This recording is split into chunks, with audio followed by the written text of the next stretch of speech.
Joining us now, Senate Appropriations and Budget Committee member, Tennessee Senator Bill Hagerty. Senator, it's great to see you. So I'm not going to lie, you guys are in a little bit of a pickle here. So you've got President Trump wants you to stay for at least some of the August recess or all of it. He's looking at more than 130 confirmations that are nominees that he wants to get through. But then on the other hand, you've got the big, beautiful bill, which it's not polling very popular right now. Fox News polling 58% disapprove. Now, when you get to the elements of the bill, that sells, like no tax on tips, 70% support. So what's the Senate to do? And then all of this in the backdrop of a looming September 30th deadline then for government funding. So what's the Senate to do? What's the answer here? Well, I'm certainly here, ready to work through the weekends, ready to work into the recess that we have scheduled. But you're right. We do have a communication challenge ahead because the Democrats and their liberal media partisan allies have been out telling a story that's not true about this bill. And as you said, the elements of this bill are very popular with the United States of America. Extending the tax cuts, no tax on tips, no tax on overtime. If you think about beefing up the military, securing our border, these are all things that the American public not only want, they voted for. So there's a lot of good to talk about, and we do need to get back to talk about that. But I appreciate the opportunity to do that right here and right now. The American public, I think, is already seeing the benefit. The stock market is at all-time highs. We're seeing great concessions being made by countries all over the world to do more business with America, more investments taking place in America, and frankly, blue-collar wages are back on the rise again on a real basis, an inflation-adjusted basis. Blue-collar wages are up again like they were back when President Trump was in office before. Certainly not the case when Joe Biden was in office. So we have a lot of good news to sell. Do you stay and work, Senator, or do you go home and do a little salesmanship, as Lisa was talking about? Dagan, I think we're going to stay here and work. That's what the president wants us to do. This would not be necessary. I want to be clear about this. This would not be necessary were it not for the maximum resistance campaign that the Democrats have put in place. This is unprecedented in terms of the number of procedural hoops that they have forced us to step through, because their overarching objective is to keep President Trump from seating his cabinet, from putting his team on the ground. And despite all of their efforts, President Trump keeps winning time and time again. Our border is secure. Our economy is moving in the right direction. Trade deals are coming in. We're still winning.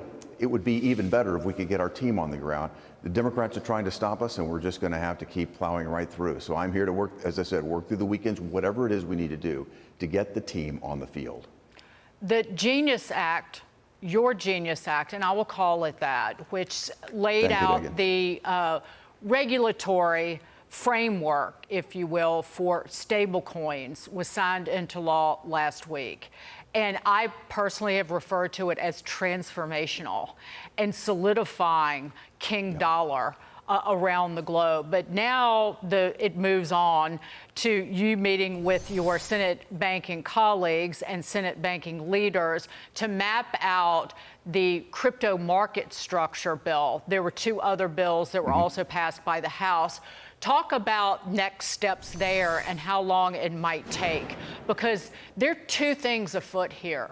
There are two industries and really two futures that the Biden administration tried to destroy: crypto and artificial intelligence. And you and the Republicans, your Republican colleagues, have completely reversed course for the nation in a matter of months. You're exactly right, Dagan, and I think transformative is a great term to use, and I take a great deal of pride in my legislation, the Genius Act, the stablecoin bill, that actually opens the market for digital currencies here in the United States. It puts us and our payment system into the 21st century, and as you rightly note, it brings dollar dominance into the fore, so that in the digital arena, the dollar will dominate. That's what we have to do to make certain that we stay ahead as a nation. That opens the door then for market structure, which really broadens the web, really allows us to reach into this innovative market.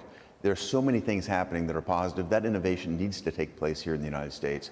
And additional market structure legislation is necessary. We put a discussion draft out this week that gives a broad outline of how we want to approach, how we're going to define the various types of cryptocurrencies, whether they're securities, whether they're commodities, whether they should be regulated by banks or the SEC or the CFTC, how they're going to be custodied. All of this information is now out. We're requesting more information to come in from the industry. I expect to get a tremendous amount of input here. And we're looking to move this along as quickly as possible. I'm looking for the end of September as a target deadline to get this done. Well, I like the name of it, Genius Act. Yes. That's Thank good. you. It was quite genius, and There you go. now you got to work on the Appropriately President named, Trump Dagan. loved the name. yeah. Appropriately Now you President got to Trump work loved the on name. the fees that some of the exchanges charge to move those stable coins. Let's work on that next. That's not legislative, but hopefully an open marketplace gets rid of those fees. I think this creates the opportunity to do just that, Dagan. And if you think about the speed of transactions that can take place in the blockchain, the efficiency here is enormous. It takes out counterparty risk, it takes out a lot of float in the system, takes a lot of friction, and it's going to deliver, I think, great economies of scale as it unfolds. We'll be watching. Amen, Senator Senator Hagerty, thank you. Thank you. Great to Great see to be you. with you. Thanks.